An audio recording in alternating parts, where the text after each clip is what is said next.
I found out my wife was cheating on me because she started caring too much about a receipt. That sounds stupid, I know. Of all the dramatic ways betrayal is supposed to reveal itself, lipstick on collars, late-night texts, whispered phone calls, I never thought it would be a crumpled piece of thermal paper from a gas station that burned my entire life to the ground. But that's how it started. I'm a 38-year-old man.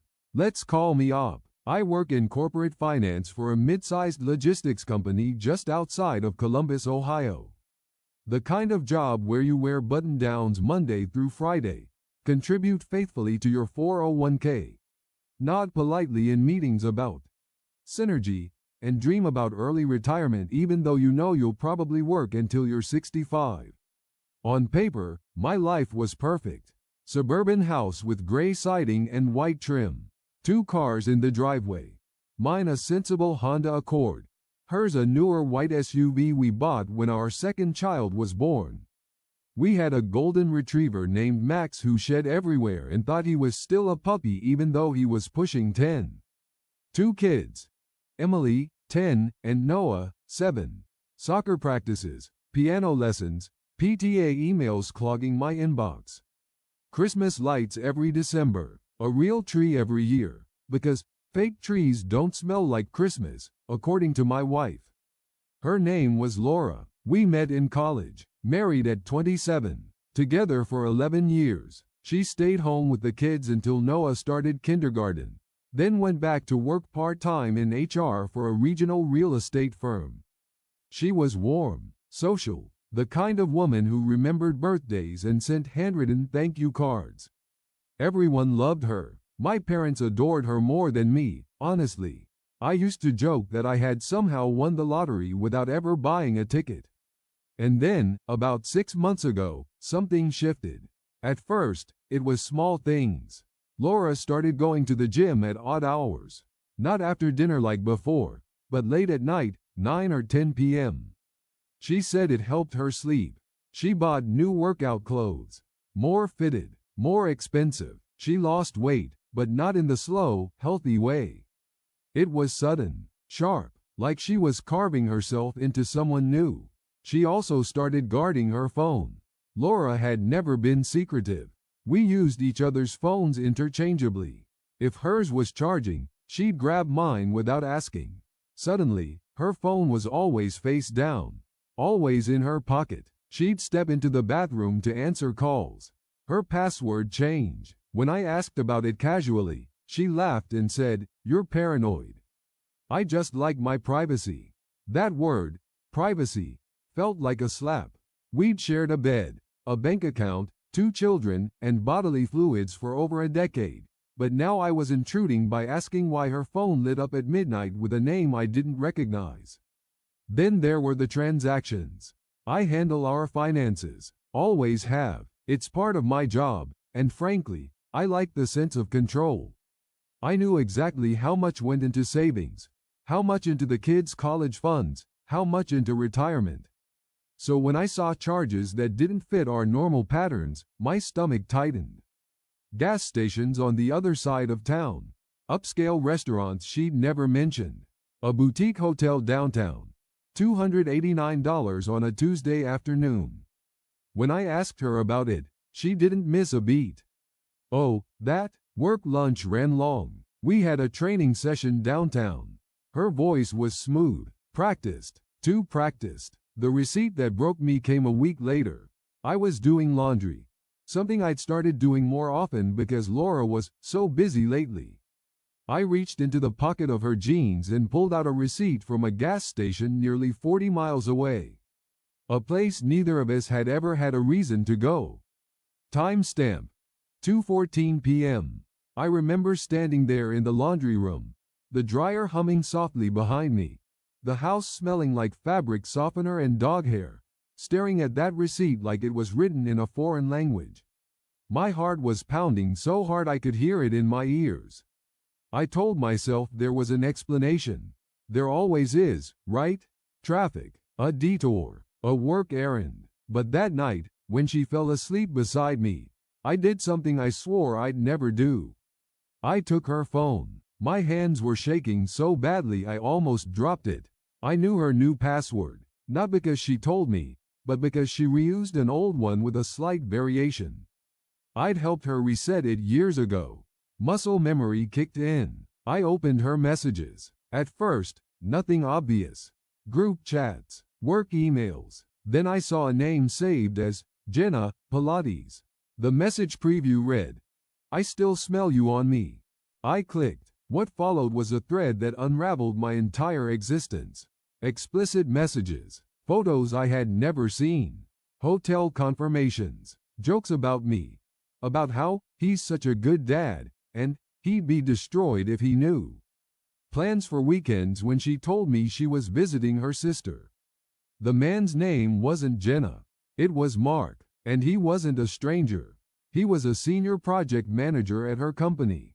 Married, 2 kids. I'd met him once at a company picnic, shaken his hand, complimented his grill. I sat on the edge of our bed in the dark, my wife breathing softly beside me, my children sleeping down the hall, and felt something inside me crack open. Not loudly, quietly, like ice splitting under pressure. I didn't cry. I couldn't. I just stared at the screen until the letters blurred together. At some point, I put the phone back exactly where I found it. Laid down, stared at the ceiling, and thought, over and over, how long? How stupid am I? How much of my life was a lie? Update 1: I didn't confront her. Not that night. Not the next day. Not the day after that. Instead, I went into what I can only describe as survival mode. I smiled. I made lunches. I drove the kids to school. I kissed Laura on the cheek like everything was normal.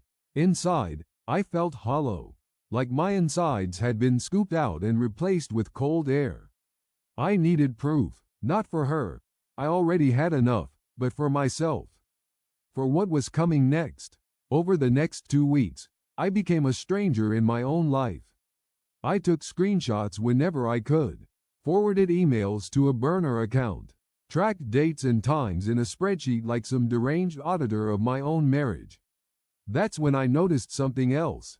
Money was missing. Not huge amounts at first. A few hundred here, 1,000 there. Transfers to an account I didn't recognize. I dug deeper. The account was in Laura's name. Opened 3 months ago. I pulled statements. She had been funneling money out of our joint savings, money earmarked for the kids' college funds, into this separate account. Hotel rooms, gifts, a lease payment. Yes, a lease. She had rented an apartment. That discovery nearly broke me. Not because of the sex or even the lies, but because of the planning. The foresight. This wasn't a mistake. It was a second life. I knew I needed help. I found Mark's wife on Facebook. Her name was Sarah, late 30s, a nurse. Profile picture with her husband and kids at Disney World. All smiles and mouse ears. I stared at her profile for hours before messaging her. When I finally did, my message was short and painfully polite.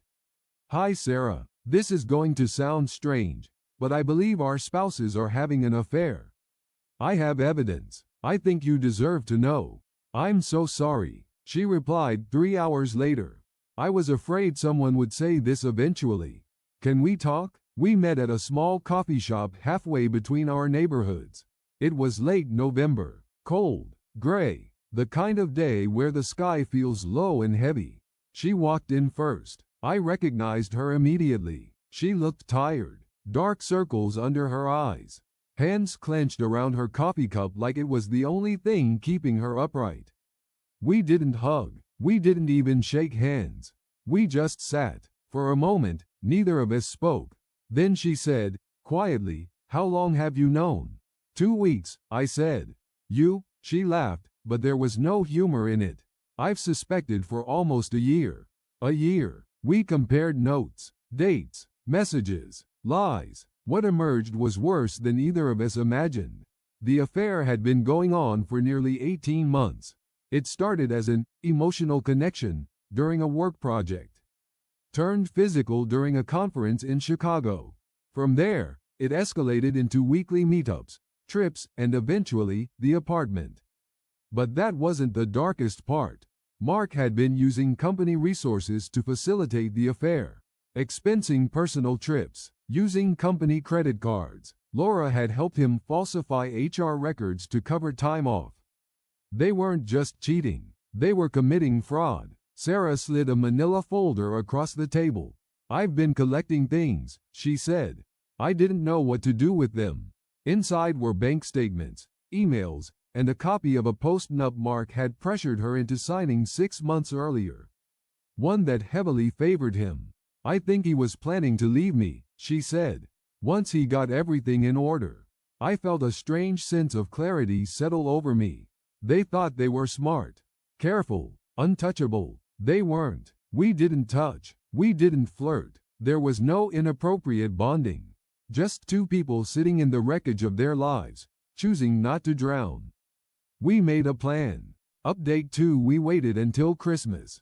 It sounds cruel. Maybe it was. But timing matters. Laura loved Christmas, hosted it every year. Her parents, my parents, siblings, nieces, nephews. The house would be full. Warm, loud, safe. We invited Mark and Sarah too. "Work friends," Laura said with a smile. I watched her decorate the tree that year with hands I knew had touched another man. I listened to her hum carols while baking cookies, knowing she had slept in an apartment funded by our children's future. On Christmas Eve, the house was packed.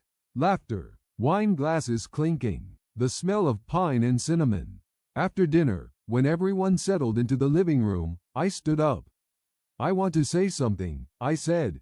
Laura looked surprised, concern flickering across her face. I connected my laptop to the TV. The first slide was a timeline. Dates, hotels, messages, bank transfers. The room went silent. Laura stood. "What is this?" she whispered. I didn't raise my voice. I didn't insult her. I just told the truth. Sarah stood too, held up her own evidence. Mark's face went pale. "This isn't a discussion," I said. "It's an exposure." There was no screaming, just sobbing, gasps, someone's glass shattering on the floor. Mark was fired within a week. His professional reputation obliterated. Laura was terminated quietly. No severance. Final update: the divorce was brutal, but efficient. Evidence speaks loudly in court. Laura moved into the apartment full-time. Lost custody 50-50. Lost friends. Lost family support. The money she siphoned was ordered repaid. 6 months later, I sold the house. Moved closer to my parents. The kids adjusted slowly. Sarah filed for divorce too. Mark moved states. No one followed. A year later, my life is quieter. Smaller, but honest. Some nights, the house feels too empty. Some mornings, I feel lighter than I have in years. Betrayal didn't break me. It showed me what I was worth. And I won't ever forget that.